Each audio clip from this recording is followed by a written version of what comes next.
గాంధీ గారు చెప్పండి, నిన్న ఏదైతే రైతులకు మేలు చేశాను, ఆర్బీకేల ద్వారా లబ్ధి చేకూర్చాను, మిర్చికి మినిమం 20,000 నుంచి 25,000 దాకా గిట్టుబాటు ధర కల్పించాను జగన్మోహన్ రెడ్డి గారు చెప్తాను. దాన్ని ఎలా చూస్తారు మీరు? అందరికీ నమస్కారం. జగన్మోహన్ రెడ్డి కల్పించేది ఏంది? పోయినసారి దిగుబడులు తక్కువ ఉన్నాయి. ఈ పనికి మాలిన ముఖ్యమంత్రి నుండి మరి ఆ నల్లికి మందు కనిపెట్టలేకపోయాడు కాబట్టి దిగుబడులు తక్కువ ఉన్నాయి కాబట్టి అయాల ఇతర దేశాలకు కూడా ఎగుమతులు ఉన్నాయి కాబట్టి రేటు పెరిగింది. మరి ఇలా ఇతర దేశాలకు ఎగుమతులు లేవు, అక్కడ పండిస్తున్నారు పంటలు, ఆ పంటలు ఉన్నాయి కాబట్టి ఇక్కడ మామూలు ధరలే వస్తున్నాయి. మాకు తెలుసు, రైతులు మాకు తెలుసు, నీకన్నా ఎక్కువ తెలుసు. అయినా నువ్వు రైతులు పరామర్శించేవాడివి, గిట్టుబాటు ధర కావాలని అడిగేవాడివి. నువ్వు వేల జనాన్ని వేసుకొచ్చి నీ ఇష్టానుసారంగా సీఎం జై అనిపించుకుంటారా? అదేనా ఇది? నువ్వు ఆలీబాబా 40 దొంగలకు ముఠా మేస్త్రివిరా బాబు. నువ్వు ఈ రాష్ట్రాన్ని ముఖ్యమంత్రి చేసినా కానీ నువ్వు దొంగల ముఠా మేస్త్రివి అంతే తప్ప నువ్వు రాజకీయ నాయకుడు కాదు, ఒక ముఖ్యమంత్రివి కాదు. నా దృష్టిలో మాత్రం ఎవరేమన్నా అనుకొని నువ్వు చేసేదేంటి? రైతుల దగ్గరికి వచ్చాడు ఎట్లా రావాలి? నువ్వు 10 మందిని వేసుకొని వచ్చి రైతులు పరామర్శించి రేట్లు ఎట్లుండే ఇష్టమైంది అని తెలుసుకోవాలి నువ్వు. అంతే తప్ప నువ్వు జనాన్ని వేసుకొని వచ్చి నీ రాజకీయ లబ్ధి కోసం నీ ఇష్టానుసారం చేసి చంద్రబాబు నాయుడిని నేను గిట్టుబాటు ధర తెచ్చాను, చంద్రబాబు నాయుడు తేలేదు. చంద్రబాబు నాయుడు అసలు నీ మాత్రం చంద్రబాబు నాయుడు తెలుసా ఏమన్నా? తెలియక ఆయన 3 సార్లు ముఖ్యమంత్రి చేశాడు. కానీ మీరు ముఖ్యమంత్రి కాదంటున్నాడు, కానీ మరి అక్కడ ఉన్న జనాలందరూ సీఎం అని నినాదాలు చేస్తున్నారు కదా. ఎవరు పనికిమాలిన నాబట్టి పనికిమాలిన వాళ్ళు అంటారు అక్కడ ఆయన సీఎం అని. ఎందుకని? పనికొచ్చేవాడు ఎవడు వాడిని సీఎం అనరు, కడుపు పెరందినేవాడు ఎవడు వాడిని సీఎం అనరు. ఎందుకంటారు? ఎందుకంటారు? దేని చేశాడని ఈ రాష్ట్రాన్ని అప్పుడు కుప్ప చేశాడు. ఎవడు అంటున్నాడు పొద్దున డిబేట్లో వైసీపీ వాడు, ఇంత తప్పు ఎందుకు చేశాడు? 1,20,000 కోట్లు అప్పు చేశాడు, ఏం చేశాడు ఈ డబ్బులని అడుగుతాడు. వారి సలిముండా సాలిసాలం ముండల్లారా, 5 సంవత్సరాలు మీరు పరిపాలించి 11 లక్షల కోట్లు అప్పు తెచ్చి మేము సంక్షేమ కార్యక్రమాలకు 2,75,000 కోట్లు వదిలామని చెబుతున్నారు. తద్దిమ్మ 7 లక్షల కోట్లు ఏం చేశారో సవడ దద్దమ్మల్లారా? ఒక శ్వేతపత్రం విడుదల చేశారా మీరు? ఏ సంవత్సరంలో అయినా సరే చేశారా? ఇదిగో ఈ 1,00,000 కోట్లు తెచ్చాము, మరి ఈ ఉద్యోగస్తులకి ఎంత అయినాయి, మరి సంక్షేమ కార్యక్రమాలకి ఎంత అయినాయి, సొంత ఖర్చులు ఎంత అయినాయి అని ఏమైనా చెప్పారు మీరు? అసలు మీకు ఈ రాష్ట్రానికి రాబడి అంత, ఈ రాష్ట్రానికి ఖర్చు అంతా మీకు తెలిస్తే కదా ఎదవల్లారు మీరు మాట్లాడటానికి. కానీ గతంలో తెచ్చిన నాటికి లోకేష్ గారు ఒక ట్వీట్ చేశారు. గతంలో తెచ్చిన దానికి అప్పులకి లెక్క చూస్తే గత 30 ఏళ్ల నుంచి ఉన్న ముఖ్యమంత్రులకి ఏమన్నా 10,000 కోట్లు అయితే ఈయన ఒక్క ఆయనకి 10,000 కోట్లు వడ్డీ కట్టాల్సి వచ్చిన పరిస్థితి వచ్చిందని చెప్పి ఆయన చెప్తున్నాడు. చెప్తాడు, తప్పే ఉంది. ఆయన లెక్కలు తెలుసు కదా. ఆయన అంతర్జాతీయ బ్యాంకీలో చేసి వచ్చిన ఆయన మనిషి ఆయన లోకేష్ అంటే. ఈలాగా ఈయన మున్సిపల్ వైస్ చైర్మన్ అంటూ రాలా ఈ ముండకే, పనికి మాలిన ఈ ముండకు ఓట్లు వేసారు ఆంధ్ర రాష్ట్ర ప్రజలు. ఏం చూసేశారు అసలు? వీడికి ఎవరైనా కాగితం రాసిస్తే చూసి చదవాలి. అది కూడా వైస్ చైర్మన్ అంటూ రాలా, మున్సిపాలిటీ వైస్ చైర్మన్ అంటూ రాలా, కార్పొరేషన్ వైస్ చైర్మన్ అంటూ రాలా. పక్కన వాడు చెబుతున్నాడు పనికి మాలినాడు, ఆ పేరు నానిగాడు, వాడికి ఏదో వచ్చినట్టుగా. ఆయన ఫస్ట్ క్లాస్ స్టూడెంట్ అంట కదా. మరి ఆయన ఫస్ట్, ఈయన సెకండు. ఇలా 2 అంటే తారాదు, చట్టం అంటే తెలియదు.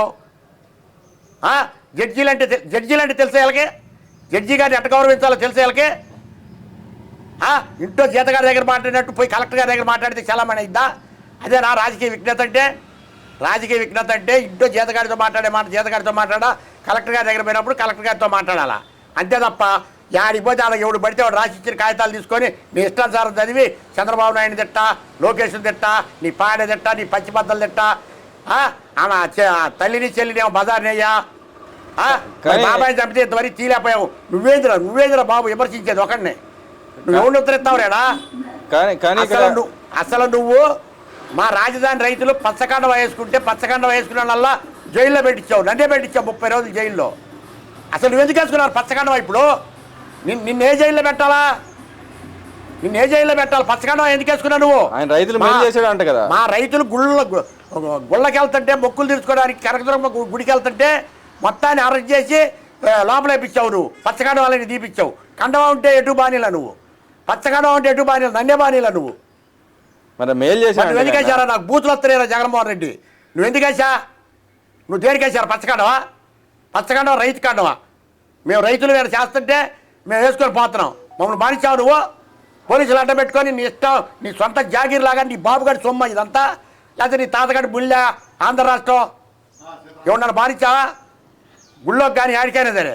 కానీ నిన్న పరామర్శించడానికి వెళ్ళి అక్కడ ఏదైతే తన అన్యాయాలు వేసుకొని వెళ్ళాడు, వాళ్ళు కొంతమంది రైతుల యొక్క బస్తాలు మిర్చి బస్తాలు వేసిపోయారంట కదా. నేను చెప్పాను అదే, ఆలీబాబు 40 దొంగలకి ముఠా మేస్త్రి వాడు ఎత్తున్నారు పోయంటే రైతుల దగ్గరికి వచ్చి కాల్ చేసిపోతారా?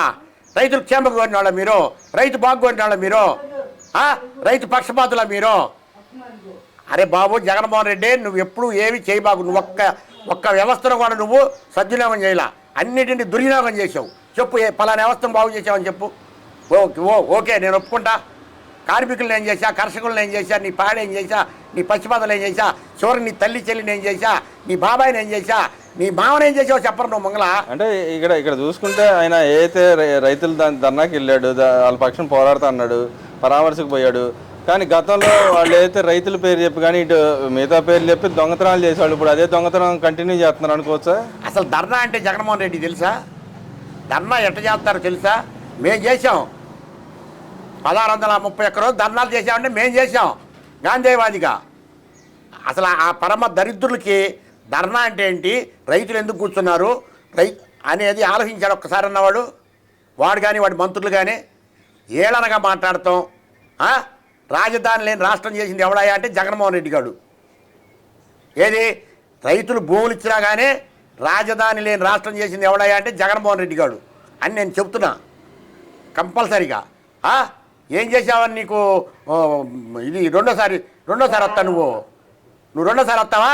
పందెం వేసుకోరు, నువ్వు నేను వేసుకుందాం పందెం, ఛాలెంజ్ చేస్తున్నా. నువ్వు కనుక రెండోసారి గెలిస్తే నేను మా ఊరు ధర్నా సెంటర్లో మెడకాయ కోసుకొని చచ్చిపోతా. లేకపోతే నువ్వేం చేస్తావురా? నువ్వు కూడా కోసుకొని చస్తా ఉండవల్లి నీ ఇంటికాడ తాడేపల్లిలో. మీరు ఇలా ఛాలెంజ్ చేస్తున్నారు, ఆయన ఏమన్నా మరి ఛాలెంజ్ చేస్తే పార్థసారథిగా వాడు జోగి రమేష్ గారు వచ్చాడా? ఆ రోజు చెప్పా నేను గెలుస్తాను పెరలూరులో, నేను గెలుస్తానని బడాయి మాటలు బడాయి ఆవారాలు. వాడు కళ్ళు తీసుకునేటట్టు ఉండకుండా నేను గెలుస్తా. ఏదో గెలిచేది మీరు ఇక్కడ ఛాలెంజ్ చేస్తున్నారు, మరి ఆయన ఏమన్నా అంటున్నాడు, ఎవరైతే నేను నెక్స్ట్ గవర్నమెంట్ నా గవర్నమెంట్ వస్తుంది, వచ్చిన తర్వాత అది గవర్నమెంట్ వస్తే నేను గొంతు కోసుకొని చచ్చిపోతా. లేదంటే వాడేంటి చెప్పమను. మీరు ఆ మాట అంటున్నారు కానీ సామాన్య కార్యకర్తగా చెబుతున్నా, వాడిని చెప్పమను. ఒకవేళ కార్యకర్తను నేనే చంద్రబాబు నాయుడు కార్యకర్తనో లేదా జగన్మోహన్ రెడ్డి కార్యకర్తనో కాదు. నేను స్వచ్ఛమైన కాంగ్రెస్ కార్యకర్తని. మీలాగా దద్దమ్మల్లాగా పార్టీల్లో ఉండి డబ్బు సంపాదించుకొని కాంగ్రెస్ పార్టీకి ఎన్నుపోట్లు పొడిచి వాళ్ళ దగ్గర అంతా వాళ్ళకి అడుగులు మడుగులు వస్తే చేయను. నేను అట్లా చేయను. ఉన్నదేదో మొఖాన్ని చెబుతారా పరమ దరిద్రులారా. కొడాల నానిగాడికి మళ్ళీ కొడాల నానిగాడు చేశాడుగా, వాళ్ళ ఇంట్లో తిన్నాడు, ఎన్టీ రామారావు ఇంట్లో. వాళ్ళ సొమ్మంతా తిన్నాడు, కాఫీ తాగాడు, అన్నీ చేశాడు. ఏం చేశాడు? చివరికి వాళ్ళకి ఎన్నుపోటు పొడిచాడు. వాళ్ళ ఇంట్లో ఆడపిల్లలు కూడా అనరాని మాట్లాడినాడు. వాడు కడుపు కన్నా తినేది కంపెనీ గడ్డి ఏమని తింటున్నాడా? ఆ వంశీగాడు ఏంది? వాడి కోసం నువ్వు వస్తా ఎలా? జైలు పక్షి నువ్వే ఒక జైలు పక్షివి. నువ్వు జైలు నెంబడి తిరిగేవాడి. నువ్వు ఈ రాష్ట్రాన్ని బాగు చేస్తా, ఈ రాష్ట్ర రైతులు బాగు చేస్తా. ఒరే బాబు, మీరు అడుగు పెట్టకుండా ఉంటే ఈ రైతులు ఎట్లా కూడా బాగుపడతారు. మీరు అడుగు పెడితే ఈ రైతులు మాత్రం సర్వనాశనం అయిపోతారు. గత 3 ఏళ్ళు అనుభవించాం మేము. కానీ మీరు ఏదో ఛాలెంజ్ విసుస్తున్నారు. కానీ ఆయన ఇంకో మాట కూడా అన్నాడు, నేను అధికారంలోకి వస్తే అధికారులు ఎవరైతే అక్రమం చేస్తారో వాళ్ళందరూ బట్టలు తీసి నిలబడతా అంటున్నాడుగా. పోయినసారి ఏం చేశాడు? అదే నాకు బూతులు వస్తున్నాయి అన్నా. పోయినసారి ఏం చేశాడు?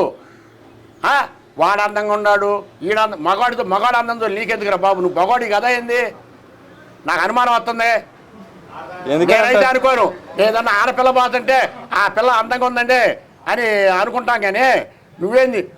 వంశీగాడు అందంగా ఉన్నాడు, కొనాల నానిగాడు అందంగా ఉన్నాడు, నీ పాడి అందంగా ఉన్నాడు, నీ పచ్చిపాదల మీరు గడ్డాలు పెంచి మీరు అసలు పిల్లల దగ్గర పొనుకోవడానికి మరికొస్తారా? మీరు ఇంతంత బారు గడ్డాలు పెంచి పొనుకొనిస్తారా మిమ్మల్ని? అసలు అనకూడదు. కానీ మీరు అంటున్నారు. కానీ ఆయన అంటున్నాడు, వాళ్ళ కులంలో ఎవరైతే ఉన్నారో వాళ్ళని ఎదనో కూడా తొక్కేయడానికి ఆయన అరెస్ట్ చేశారని చెప్పి అంటున్నాడుగా. అసలు ఆయన కులవేడుంది, చంద్రబాబు నాయుడు కులవేడుంది. కులం ఉంటే ఈ రాజధాని ఎందుకు ఆగిపోయింది? ఇదంతా ఎందుకు ఆగిపోయింది? ఇప్పుడు ఎవరున్నారు? ఆయన మంత్రివర్గంలో ఎవరున్నారు? ఆయన కులపాళ్ళు ఎవరున్నారు చెప్పని? ఈ మొండనే సలిమొండ సాలిసాల మొండ మునిపి ఎంతమందో మొత్తాన్ని పోలీసు వాళ్ళు మొత్తాన్ని ఆయన కులపాలను పెట్టుకున్నానని చెప్పావు నువ్వు. వెంకటేశ్వరరావు ఉండగా వెంకటేశ్వరరావు సస్పెండ్ చేసావుగా నువ్వు. సిగ్గుందా నీకు మాట్లాడతాను ఆ మాట? ఇవాళ మంత్రివర్గంలో ఎంతమంది ఉన్నారు ఆయన కులపాళ్ళు? బీసీలు ఎంతమంది ఉన్నారు, ఎస్సీలు ఎంతమంది ఉన్నారు, ఎస్టీలు ఎంతమంది ఉన్నారు, మైనార్టీలు ఎంతమంది ఉన్నారు? పరమ దరిద్రుడా, ఎందుకు మాట్లాడతావు నువ్వు? అసలు కులం పేరు ఎత్తడం ఎందుకు నువ్వే కులం చెప్పు. నువ్వు ముంగల మీ ఇంట్లో ఎన్ని కులాలు ఉన్నాయి తెలుసా? నాకు తెలుసు, నీకు తెలవదేమో. ఎన్ని కులాలు ఉన్నాయి మీ ఇంట్లో? పరమ దరిద్రుడా, ఒకటి అనబోయే ముంగల మనదేంటి, మనం బతికేందని తెలుసుకోవాలరా. అంటే ఇక్కడ వంశీని ఎదగనివ్వకుండా తొక్కేయడానికి ప్రయత్నం చేస్తున్నాడని చెప్పి అంటున్నాడు. నిజంగా నా పరిస్థితి ఉందా? అసలు చంద్రబాబు నాయుడు ఎందుకు పెట్టేది నువ్వు జైల్లో? ఏ ఆధారం లేకుండా నువ్వు 53 రోజులు జైల్లో ఉంచావు చంద్రబాబు నాయుడిని? ఏ అధికారంతో ఉంచావు నువ్వు ముఖ్యమంత్రి అవ్వబట్టేగా, పోలీసులు నీ మాట వినబట్టేగా. పోలీసులు చట్టనిచ్చేది చంద్రబాబు నాయుడు 53 రోజులు జైల్లో ఉంటాడా? మరి ఆయన ఉన్నప్పుడు అధికారులు ఆయన మాట్లాడినారు, ఇప్పుడు ఇంట్లేదనే వాళ్ళ మీద దాడి చేస్తా అంటారు. అవును, వాస్తవం అంతే. ఇప్పుడు కూడా అధికారం నాదే, సీఎం నేనే అని అనుకుంటున్నాడు ఈ పనికి మాలిన వాళ్ళు. మరి నిన్న వాడు ఏం మాట్లాడుతున్నాడు? నా అధికారం పోయింది. అధికారం పోతే మాట్లాడతాం కాదు రా సవట దద్దమల్లారా. అధికారం ఉండా అధికారం లేకపోయినా రాజకీయంగా సబ్జెక్టుగా ఏ వ్యక్తినైనా, ఇప్పుడు మా రాహుల్ గాంధీ గారిని ఎంత తప్పు మాట్లాడమనో నేను మాట్లాడతా. ఆ పార్టీలోని కూడా ఎందుకు మాట్లాడేవా, తప్పు మాట్లాడేవా అని. అదిరా శంషేర్ అంటే అది. అధికారం ఉంటే ఒక మాట, అధికారం లేకపోతే కుక్కలాగా ఇంటో పనుకోవటం అది కాదు. మగవాడికి ఉన్న లక్షణం ఏంటంటే అధికారం ఉండొచ్చు, ప్రతిపక్షంలో ఉండొచ్చు, లేకపోతే ఎమ్మెల్యే అవ్వచ్చు, అసలు ఏమీ లేకపోవచ్చు. అబ్బాయి నువ్వు చేసే తప్పు అని సబ్జెక్ట్ ప్రకారం విమర్శించాలా.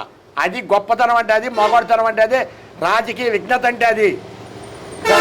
కానీ ఇక్కడ మరి చూసుకుంటే ఆయన కొడాలని ఇంకో మాట కూడా అంటున్నాడు, మా నాయకుడు వచ్చాడు, మాకు భరోసా ఇచ్చాడు, మేము దేనికి భయపడేది లేదు, దేనికైనా పోరాటం సిద్ధం అంటున్నాడు. అసలు మీ నాయకుడే ఒక జైలు పక్షి అయ్యి 3060 వాయిదాలకు మీ నాయకుడే బాపోతే ఇంకా మిమ్మల్ని కాపాడేది ఎవడురా బాబు?